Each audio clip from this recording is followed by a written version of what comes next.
সকল আজি আলোচনা কৰিম ক্লাস 8 বছৰিকা পৰীক্ষা 2024-25 বিজ্ঞানৰ প্ৰশ্ন আলোচনা কৰিম। তুমি এমসিকিউ আছে শুদ্ধ উত্তৰটো বাছি উলোৱা। বায়ুমণ্ডলীয় চাপজোখা সঁজুলিটোৰ নাম কি 10টা আছে শুদ্ধ উত্তৰটো বাছি উলোৱাব লাগে। তো আমাৰ আমি শুনা কম্পনাঙ্কৰ সীমা কোনটো হ'ব অন্ধলোকে পৰিবৰ বাবে ব্যৱহৃত হোৱা পদ্ধতিটোৰ নাম প্ৰত্যক্ষৰ প্ৰধান ফলকৰ সংখ্যা চকুৰ সন্মুখৰ স্বচ্ছ অংশৰ নাম লিখা সূৰ্যৰ ওচৰত থকা গ্ৰহটোৰ নাম তলৰ কোনবিধ কণিকা উদাহীন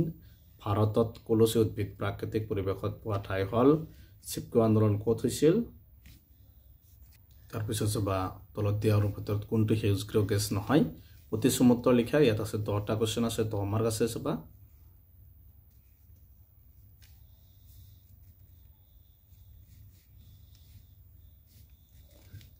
3 নম্বৰ উত্তৰ লিখা ইয়াত আছে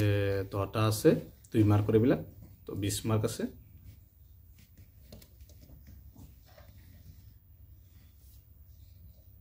LPG और CNG সম্পূৰ্ণ প্ৰকাশ লিখা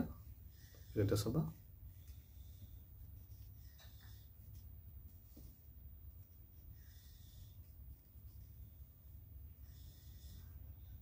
সমতুকা লিখা যে কোনো দুটা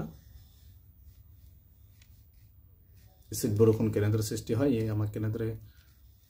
উপকাৰ কৰে 4 মাৰ্ক আছে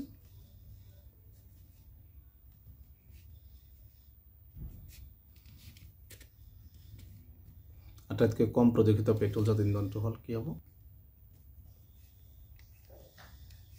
তলৰ শব্দবোৰ ইংৰাজী প্ৰতিশব্দ লিখে ইয়াত আছে 5টা আছে 5 মাৰ্ক নতুন বৈজ্ঞানিক চিন্তা ইয়াত আছে 3 মাৰ্ক সমুদ্ৰ লিখা তাৰপিছত নিউটনৰ গতি বিষয়ক প্ৰথম বিধিটো লিখা 2 মাৰ্ক আছে